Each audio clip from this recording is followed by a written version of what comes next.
Om Namo Bhagavate Vasudevaya. Om Namo Bhagavate Vasudevaya. Om Namo Bhagavate Vasudevaya. Om Namo Bhagavate Vasudevaya. Om Namo Bhagavate Vasudevaya. Om Namo Bhagavate Vasudevaya. Today we are reading from Srimad Bhagavad-gita and doing a summary of chapter 3. Chapter 3 is entitled Karma Yoga. And chapter 3 begins with a question by Arjuna. Many of the chapters begin with questions by Arjuna, and he is actually acting on behalf of us. It's a very good study of Bhagavad-gita just to memorize the questions that Arjuna asked and then memorize also the answers to those, because they cover basically all the subject matter of Bhagavad-gita. So today, Arjuna is asking, O Janardhan, O Krishna, Keshava, why do you urge me to engage in this ghastly warfare if you think intelligence is better than fruitive work? So, this question is asked as a result of Krishna's statements in the previous chapter. In the previous chapter, Arjuna was complaining that he didn't want to fight to kill his relatives, and he gave so many reasons, and Krishna said, while speaking learned words, you're acting as a foolish person. It sounds nice, it sounds intelligent, but you don't really understand what's going on. Then Krishna explained the nature of the soul, that for the soul there's neither birth nor death. After that, then, he again encouraged Arjuna to fight in the battle. So he was telling him to fight. And then a little later, if you remember, in text 47, Krishna says the results of your activities do not belong to you. And in 51, text 51, he says, what you should do your activity for the benefit or for this and by giving up the results of activities. It says, the wise free themselves from birth and death by renouncing the fruits of action. So Arjuna is confused about this. On one hand, it's telling him that he should act, fight, and on the other hand, he should renounce. Now, generally, for people who are spiritual, on the spiritual path, the impression is that spiritual is the opposite of material. So if material activities create karma and create problems for us because of karma, then spiritual must mean we don't act, we don't do anything, we just sit. So there's many yogis, different kind of spiritual people in India. They take a vow of not speaking, for example, or they'll go and they'll sit in a cave, or they'll sit in the forest, and they won't do anything for some time. So by this inaction, they are abstaining from creating karma. So this is the idea. So Arjuna is saying, well, which is it? Should I fight and do action, or should I not do action? Intelligence is better than fruitive work. Means acting with your intelligence, buddhi. So then in the next sloka, Arjuna says, I'm bewildered by your equivocal instructions. It sounds contradictory to me. So therefore, please explain. So, action, as we mentioned, is generally considered the translation of karma. Karma, action, reaction. This is karma. And so this chapter is titled Karma Yoga. which means how to perform actions which are how to perform actions in connection with the Lord as yoga, so that they carry no reaction. So basically, what's going on in this chapter is Krishna is beginning here to explain devotional service, which means how to act in such a way to please the Lord. Let's say how to act in a way that is done for the benefit or the satisfaction of the Lord. We come to another text, number 5, where Krishna is explaining that it's not possible not to do anything. In other words, even if you go to the forest or the cave and you sit down and you appear to do nothing, he says everyone is forced to act helplessly according to their nature, what's called guna and karma, the impulses of the modes of nature. He says, no one can stop from doing anything, even for a moment. So this idea of sitting in a cave, going to the forest, doing nothing, actually is still doing something. So one has to understand then, what does it mean actually? What's the difference between activity and non-activity, or material activity and spiritual activity? Remember when we were talking about karma, there's karma and there's akarma. So karma means actions that we do where we want the result, and then akarma is actions that are dovetailed for the service of the Lord, which carry no reaction. So this is the main distinction between these two, karma and akarma. Krishna goes on to explain that you may appear to be doing nothing, but in your mind is active, you're thinking about doing things, but I'm going to restrain myself, right? I want to do something, right? Oh, she's a very cute girl. I should go talk to her. No. Like this. Krishna says this person is fooling themselves. They're still acting. So then finally we come to the point in text number 9. Work must be performed for the satisfaction of Vishnu. Otherwise, work binds us to this material world. Therefore, O son of Kunti, perform your activities for his satisfaction. In this way, you will remain unattached and free from bondage. Unattached is the key word there, because as long as we're attached to the fruits of activity, this is karma, causes us to be born again. So how to perform activity without attachment, simply for the pleasure and satisfaction of Vishnu. So that's the theory. Right? Practice is something else again. We can understand it intellectually, but to actually get to that point where we can do that requires that we purify the heart. And we purify the heart by performing devotional service.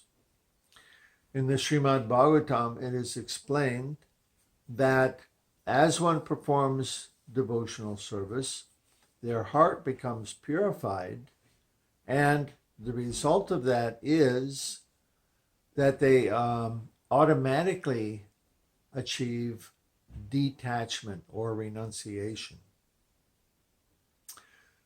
Now, many spiritualists, they understand that, yes, it's spiritual to be renounced, and they pursue renunciation directly. But this, again, doesn't work. This is what Krishna was saying earlier. If you sit and you do nothing, but your mind is thinking about sense gratification, you're only fooling yourself. So the renunciation cannot be done artificially. It's a matter of the purity of the heart. If the heart is contaminated with desire for material enjoyment, you can sit there all you want, but sooner or later you're going to act.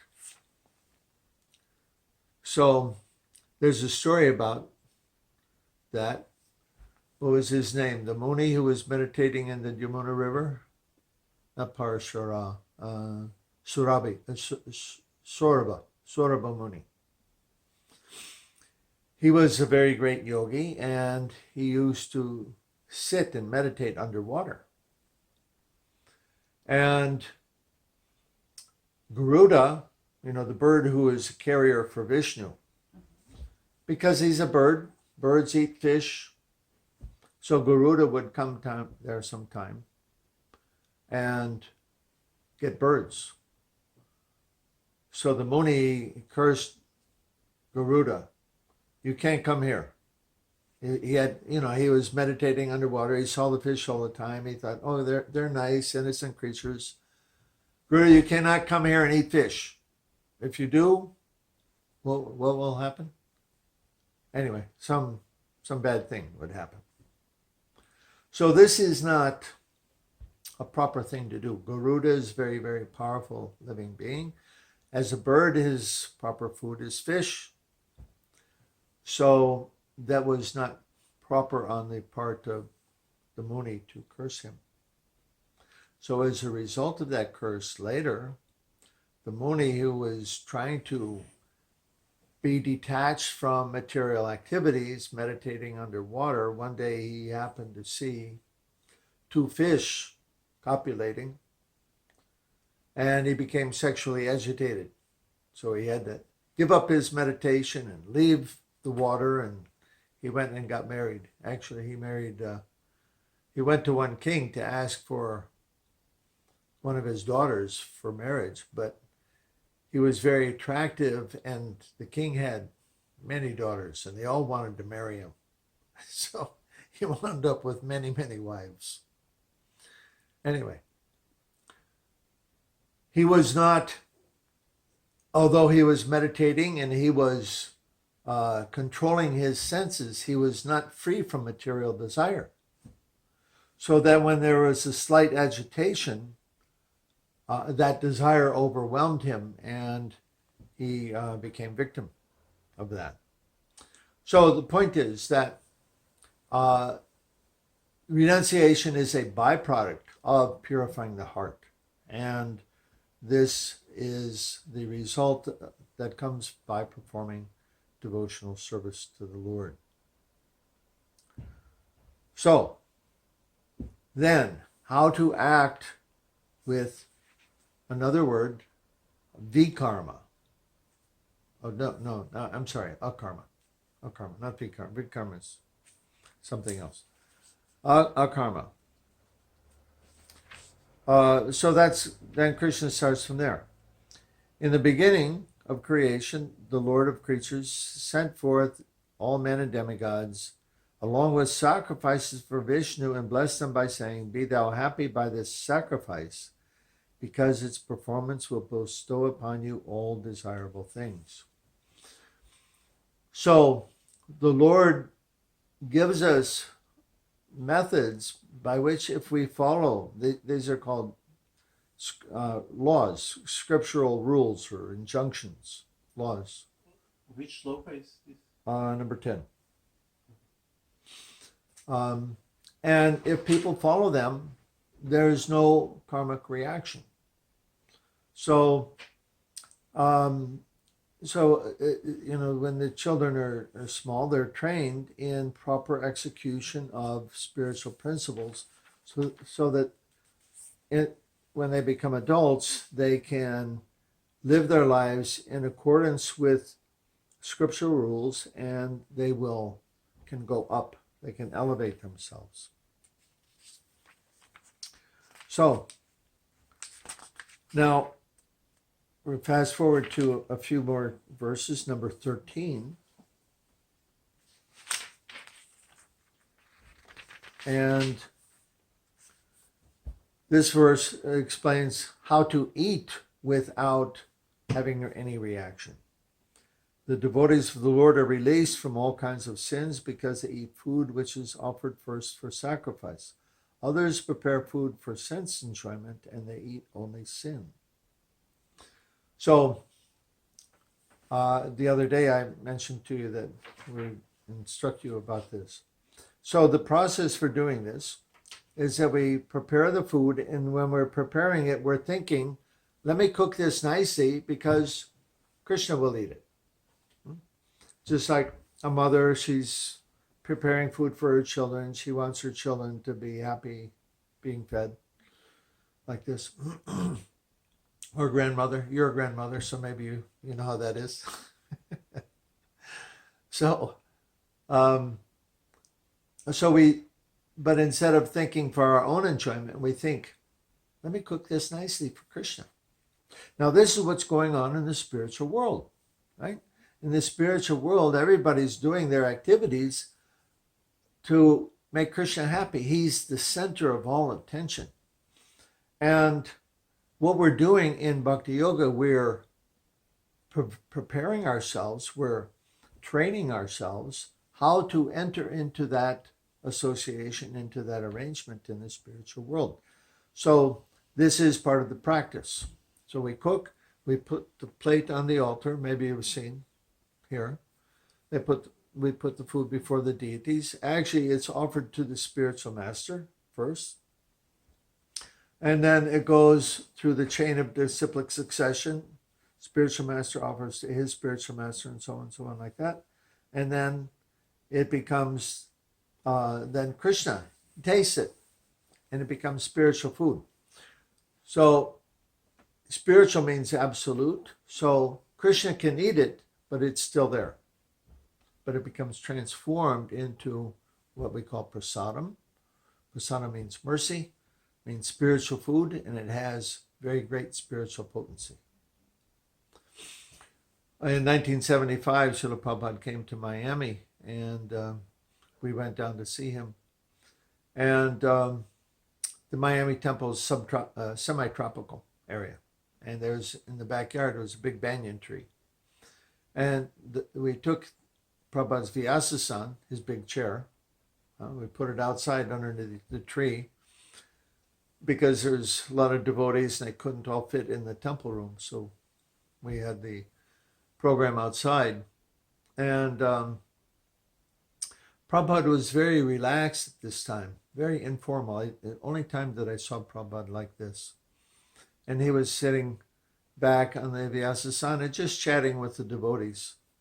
And before long, the conversation came around to prasadam. And our temple in Gainesville was very famous for cooking wonderful prasadam. It was out of this world. Great. And so Prabhupada was making the remark, he said, all of you have come because of the prasadam. He's pointing to everybody like that. And it's certainly true for me. I was trying to be a vegetarian, but not being very successful at it until I started going to the temple and eating prasadam.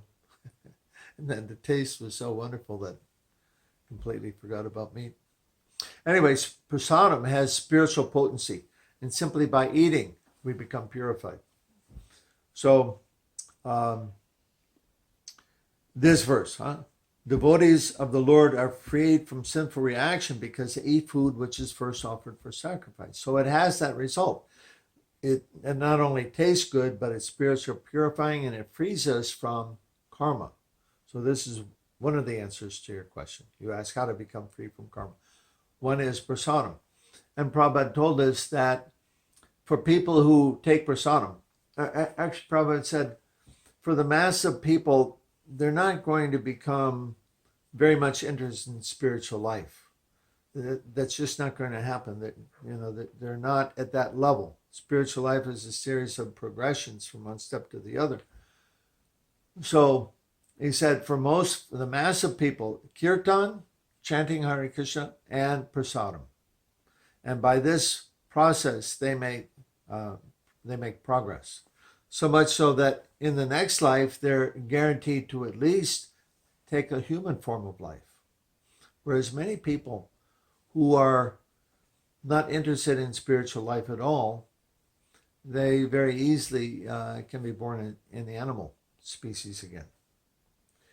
Sometimes people, they think that evolution means always going forward, but explained later in the 7th chapter or 8th chapter of Bhagavad-gita that whatever we think of at the time of death, that's the state we attain in the next life.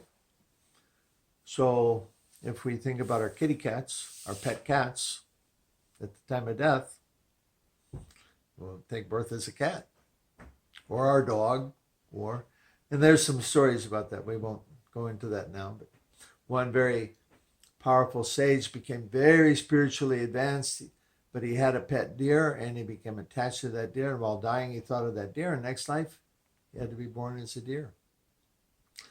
So whatever we think of. So we're training ourselves by offering food to Krishna, by chanting his name, that we want to become Krishna conscious of Krishna all the time, so that at the time of death we think of Krishna and then we go to Krishna. Okay, moving on.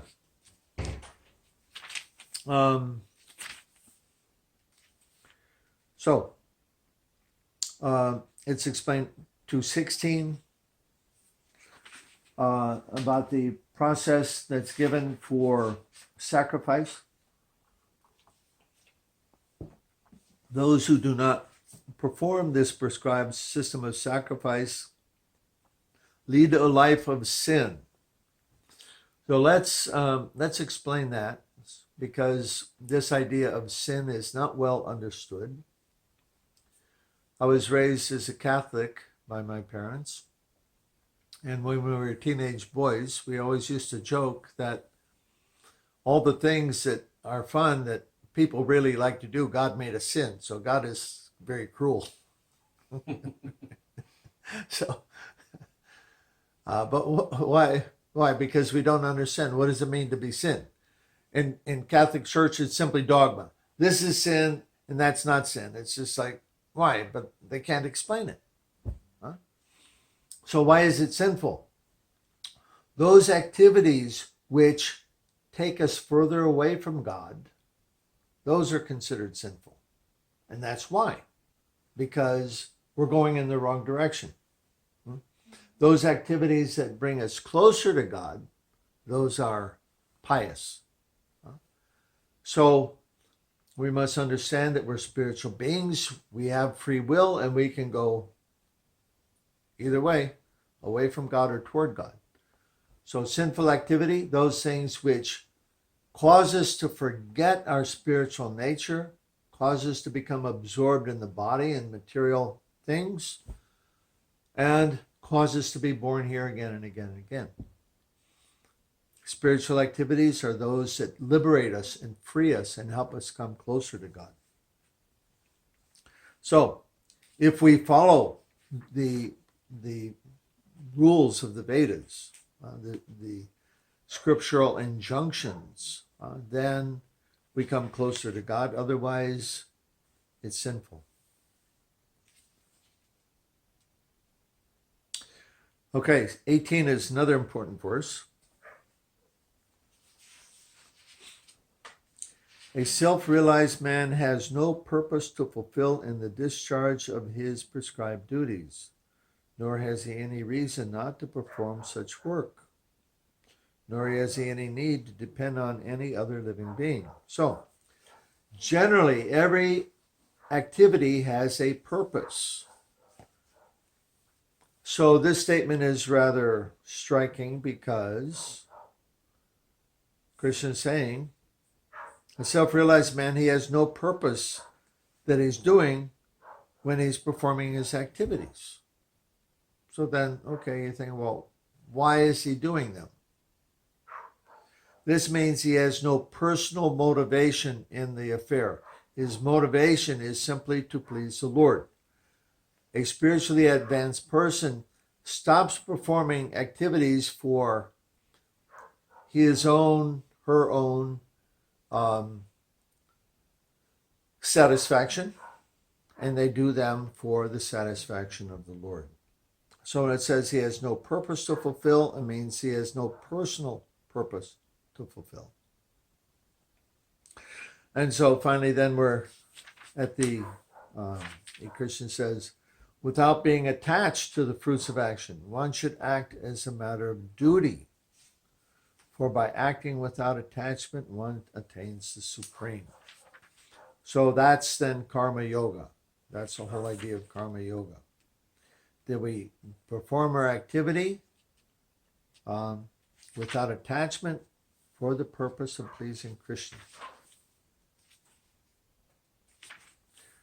So the rest of this chapter goes on talking about work, different kinds of work, how work is performed, but the basic principle we've already explained.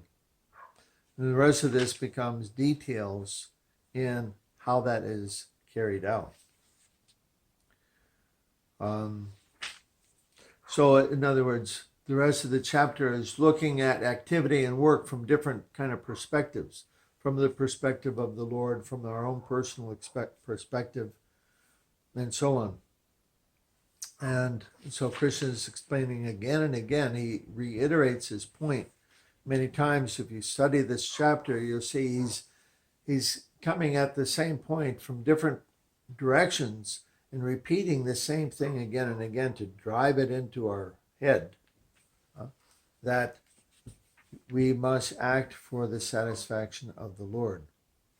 So 30, again he says, surrendering all your works to me with your mind intent on me, without desire for gain and free from ego and laziness, fight.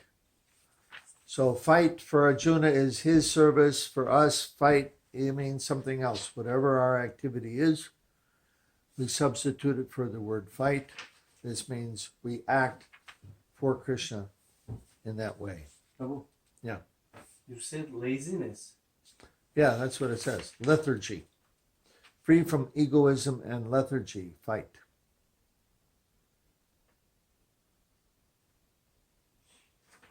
This is 30. Mm-hmm. Vigata, what?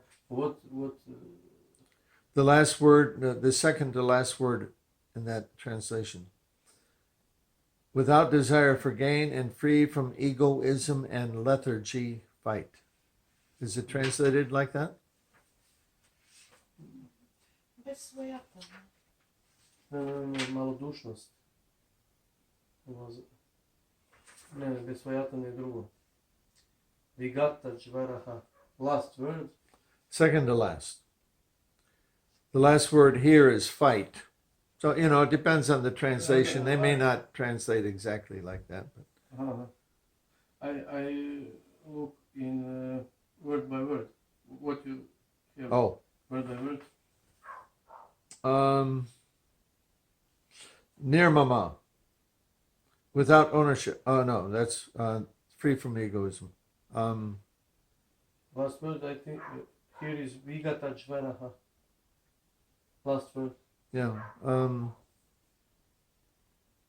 What? Кой реч у тебе пише? Well, the way the translations go, sometimes you can't find it in the word for word. Here, it's not in the word for word, but it's there in the translation. Oh. So, free from egoism, without false ego, and without free from lethargy means don't be lazy. It means you do what you're supposed to do. Okay. It means you don't do it for something, and you don't act. You don't not act to avoid something, right? So the positive and the negative are included in this. Okay? Yeah. Okay, so basically that covers it. That's the whole idea. Activity, how to do activity, the consciousness of activity. This is karma, our activity, karma yoga. How to perform activity for the pleasure and satisfaction of Krishna. So, Now, back to your question. How to become free from karma that we performed in previous lives. Didn't we answer that yesterday? The last time? Yeah. We talked about akarma. Now, the method that's given to us in this age for self-realization is chanting Hare Krishna Mahamantra. And one very important feature of that mantra is that simply by saying Krishna's name, we become free from more sinful reaction than it's possible to commit. Yeah. In other words, the most sinful, terrible, absolute worst person in the universe, if he says the word Krishna, all his karma is gone. Okay, if you many people in the last life, how do you become free from this sinful reaction? You say Hare Krishna, Krishna Krishna, Hare Hare, Hare Rama, Rama Rama, Hare Hare. All done. Simple. Yeah. But not easy. Yeah, there's one devotee who was talking about his passing away of his mother. And he was with her at the time of death, and he was trying to encourage her, Mom, please say the word Krishna. What did she say? I cannot say so many words. Then she left. But she said, yeah, okay. You can- Simple but not easy. Yeah. When we dying, just remember of Krishna, but we know that when we are dying, our mind is and body, and we cannot remember. It is not under our control. How we can. Yeah, so there's a prayer of one devotee. He says, I used to know the Sanskrit, but let me die now. Well, if the time of death, my throat may be choked up, I won't be able to recite your holy name. Let me leave the body now while I can chant your holy name clearly. Krishna's taking care of that. If we do our best to go to Krishna, Krishna will come to us at the time of death. You were giving an example the other day of somebody's father you were telling me? Whose father? Your father, when he passed away, right? Mhm. Huh? Yeah. So, why did he go like that? Obviously, he saw the devotees, something reminding him. Mother said that he like in bliss, He smiled. Yeah, no, Yeah. no, like this, Yeah. like in kirtan. Oh, yeah, like kirtan. Hello. Yeah. So, like that. That's a very blessed death. Yeah. So, we make our best endeavor, and we do our best. And Prabhupada said like that also, that Krishna, he will remember us. You good memory. For some things. That one I repeat often.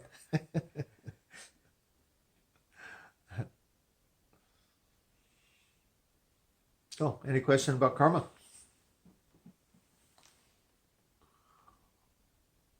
Yeah.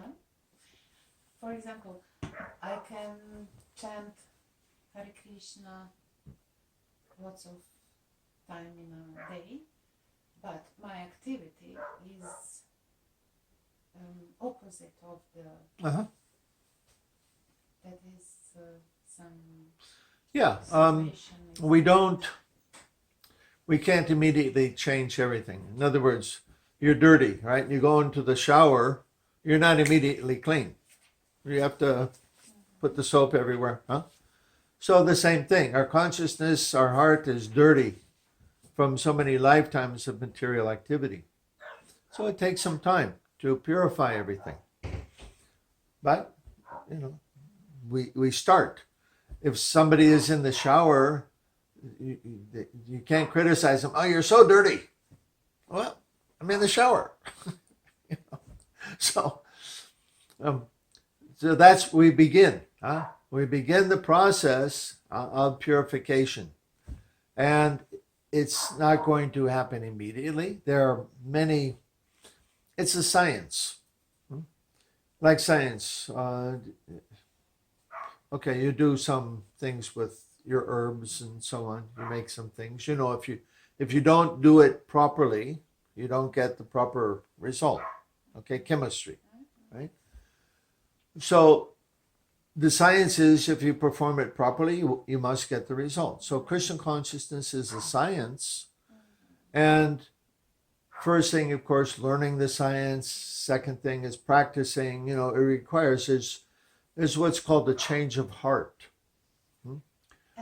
That in time, the heart changes. And then the devotee, he changes his orientation away from Krishna towards Krishna. Then the results of the life is so beautiful. Yeah. Mm-hmm. Yeah. It's not a matter of changing activity. It's a matter of changing the activity or the consciousness behind the activity, okay? Everybody's cooking, okay? But are they cooking for Krishna?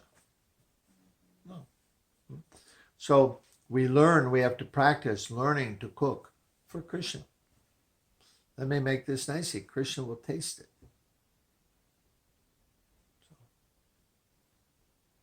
Step by step, gradually we come there. And serving the Krishna in all of people also. I'm sorry? And serving the people like serving the Krishna. That's not exactly correct. This is also a concept of spiritual activity, that you give service to others, and this is service to God. But it's actually the opposite. By serving God, everybody else becomes served. You remember we gave the example of watering the tree. Yeah, that is the problem with ego. Yeah. Huh? So we can't love everybody. It's not possible. You know. But so how do we love everybody? By loving Krishna. Everybody who is part and parcel of Krishna, they become benefit. So Krishna consciousness, our acharyas, our gurus, they tell us Krishna consciousness is the highest welfare work, because simply by our effort to serve Krishna, everybody benefits.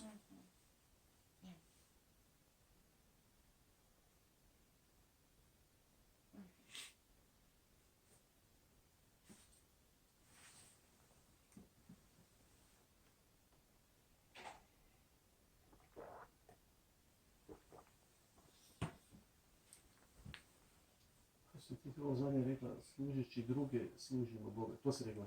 Kroz službu, na primjer, kroz odnose,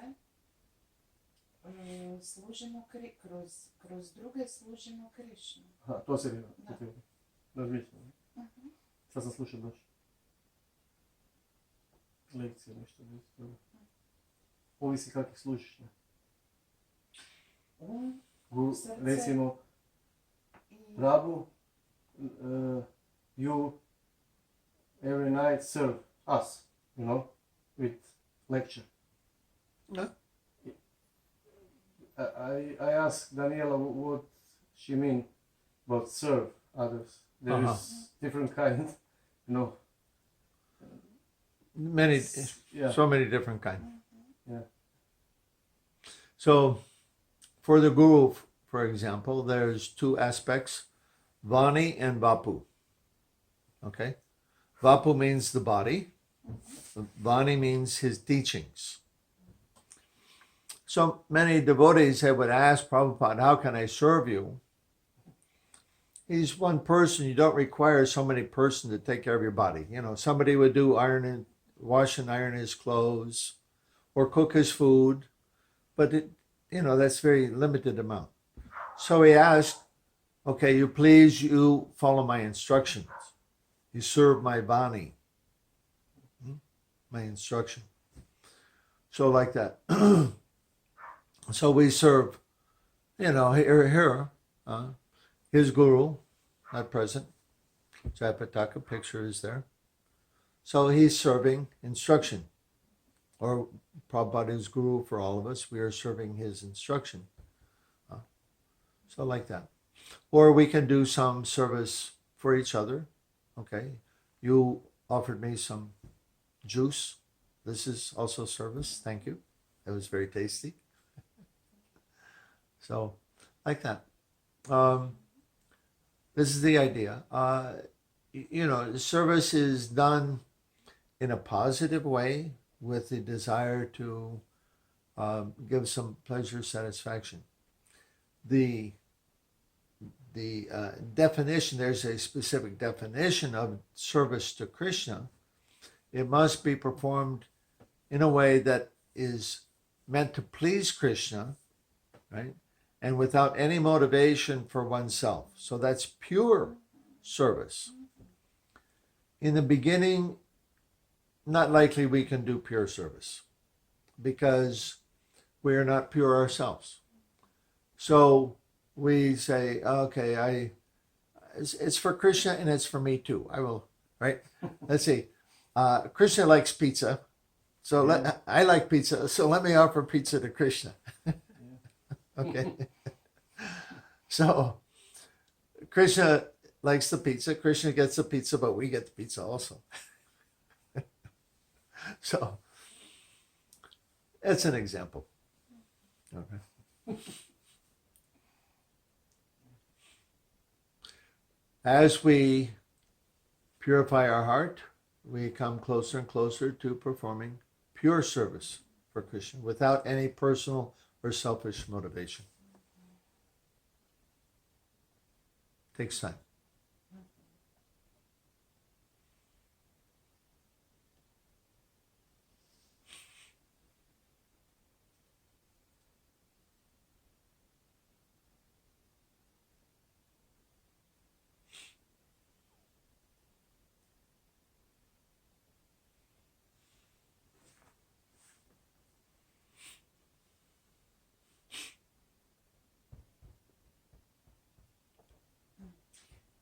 For beginning, for today's lesson,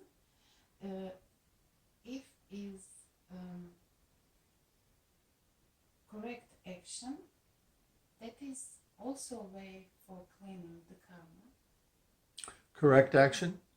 What do you mean by correct action? When is hard mind and namira. For serving the Krishna. If you have good kad su srce i djelovanje posvećene. To je stiha nekog? Ne, to je bilo iz početka pa sam zapisala. I onda da li tom akcijom, kad tako radimo, čistimo sve. Kad smo svjesni... Pročitaj sam to kad si zapisala. Znači, kad služimo Krishnu kroz akciju, da li pravilnom akcijom čistimo karmu?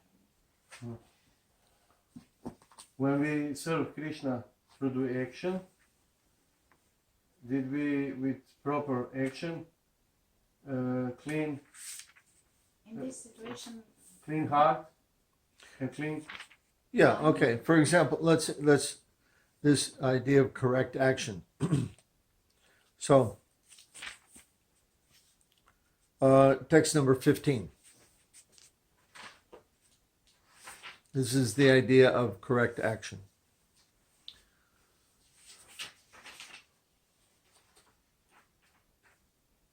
So, regulated activities are prescribed in the Vedas. And the Vedas are given by the Supreme Lord. So we cannot create religion. Religion is given by God. The idea of religion is how do we come close to God? So you cannot make up religion because, first you have, who is God? We don't know. It's so Krishna says, this is how you come to me, and he gives that information in what's called Vedas. Okay, Veda means knowledge, and specifically Vedas are written for people how to make progress to come closer to God. So he says regulated activities are prescribed in the Vedas. This means proper activities to perform. These activities, you live your life by these activities and you become purified. So this is, how do you call it? Proper action? No, like that. You now do proper action, Uh-huh. and you clean your karma with your proper action. Yeah. That is my question. Yeah. And you can look at the next verse also, number 16.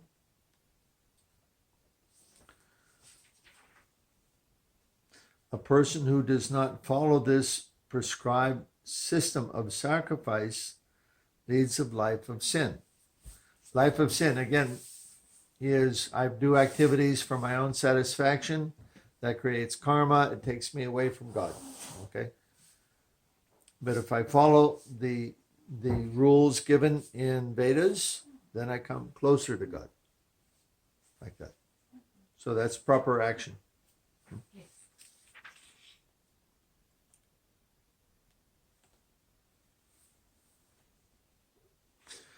Many people who do not understand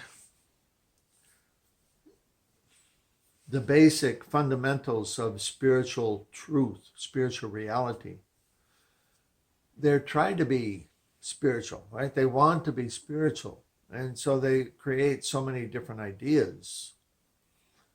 But again, we cannot make up religion.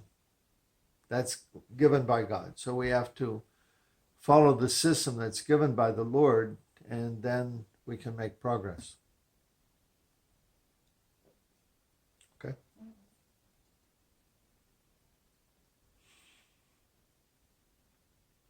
Okay, more?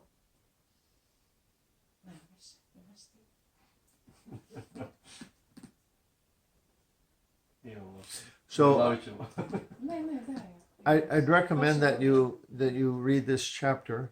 You can just read the translations first, and just so you get an idea of the because I didn't go into so much detail at the end of the chapter. At the end of the remaining verses of the chapter, they're looking at it from different angles. So you're an educated woman, so you study this a little bit, and you will see how Krishna is talking from this side, like that. And so please you read, and then you'll get the better idea. And then if you have any questions, we can take it up again next time. Okay. All right. Srila Prabhupada ki Jai. Jai.